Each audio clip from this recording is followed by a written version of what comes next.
Kalau wabah itu terjadi, kamu berada di dalam negeri itu, fala takhruju, kita data. Kita data berapa orang jamaah yang mampunah ketika terjadinya wabah adalah menjauh diri dari wabah.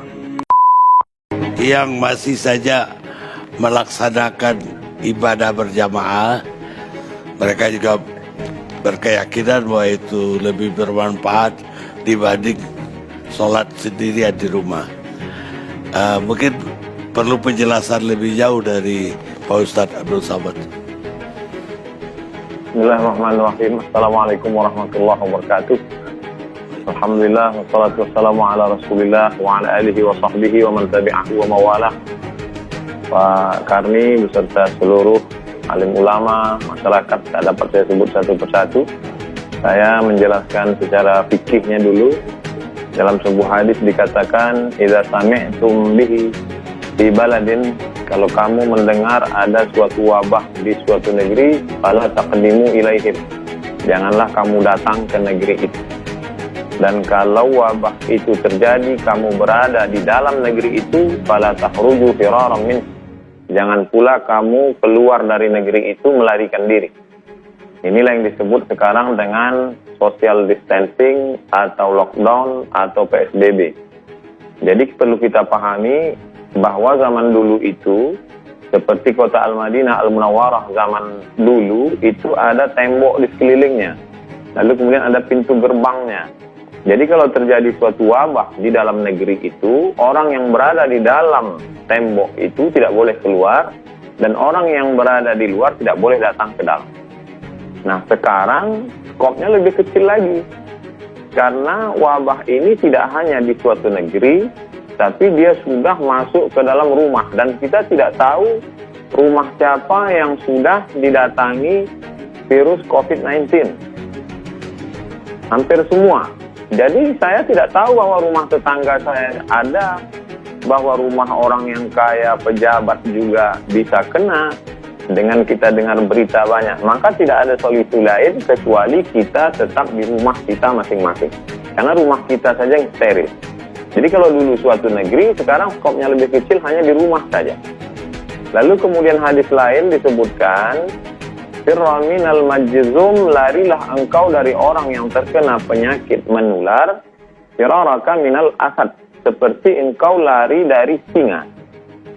Jadi sebetulnya secara fikih simpel saja, aturan yang sudah diajarkan oleh Nabi Muhammad SAW 14 abad lalu itu simpel, sederhana, dan itu dilaksanakan.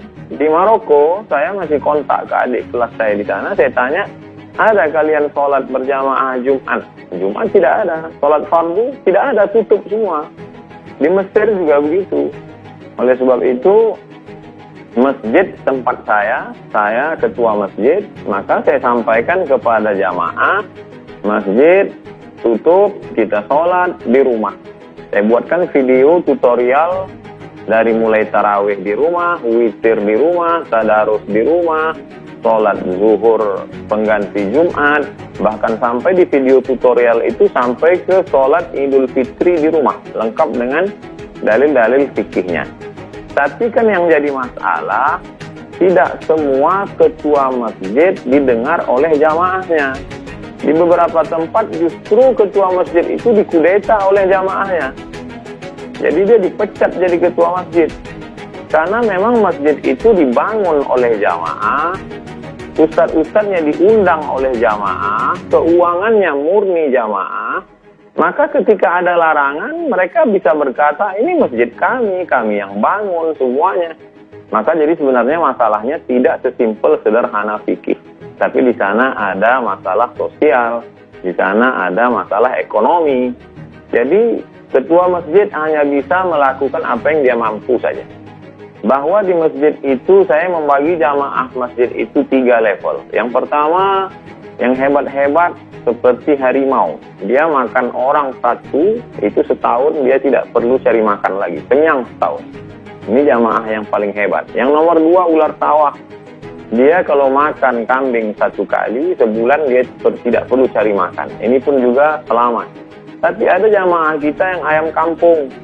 Dia ceker pagi, makan siang, cari siang, makan sore. Maka ini yang kita data. kita data berapa orang jamaah yang mampu-mampu tadi, kita buka rekening, kita terima bantuan, kita salurkan ke jamaah kita. Tidak kita ajak ke masjid, tapi mereka punya keterikatan emosional dengan masjid. Dulu ketika masa sulit, kamu dibantu oleh masjid. Ketika di PHK, tidak ada kerja, sulit makan, maka masjid menolong. Maka bantuan ini kami bagi menjadi 3. Tanggal 10 April persiapan Ramadan, 10 Mei persiapan Idul Fitri, 10 Juni andai ini berlanjut. Jadi tidak hanya sebatas fikih, tapi di sana ada masalah sosial. Nah, di sanalah ada wibawa negara, wibawa kekuasaan. Oleh sebab itu, insya Allah jamaah akan mendengar kalau mereka perutnya kenyang, kalau mereka ada bantuan dan lain sebagainya. Jadi kalau berkutat masalah fikih ini kita tak akan selesai, karena dia akan pakai pendapat ini, banyak sekali. Tapi yang saya terapkan di masjid di tempat saya, kita tutup sampai nanti insya Allah ini damai, selesai, barulah kita buka lagi sholat. Tentang masalah sholat tarawih, orang bisa sholat tarawih di rumah. Karena Nabi SAW pun sholat tarawih malam pertama, malam kedua, malam ketiga, Nabi tidak keluar lagi. Khasyitu an tufrada alaikum, aku khawatir nanti diwajibkan kepada kamu. Maka Nabi sholat sendiri. Lalu kemudian bagi yang ingin sholat tarawih di rumahnya, maka dia berjamaah. Begitu juga dengan witir, begitu juga dengan tadarus Al-Quran. Adapun tentang masalah sholat Jumat, man tarakal jumu'ata salasa marratin, siapa yang meninggalkan sholat Jumat 3 kali tahawunan, karena menyepelekan Jumat, karena meremeh-temehkan Jumat. Adapun pada saat takut, pada saat khawatir, maka dalam Islam diajarkan la tulqu bi aidikum ila tahlukah. Jangan kau jerumuskan dirimu ke dalam kebinasaan.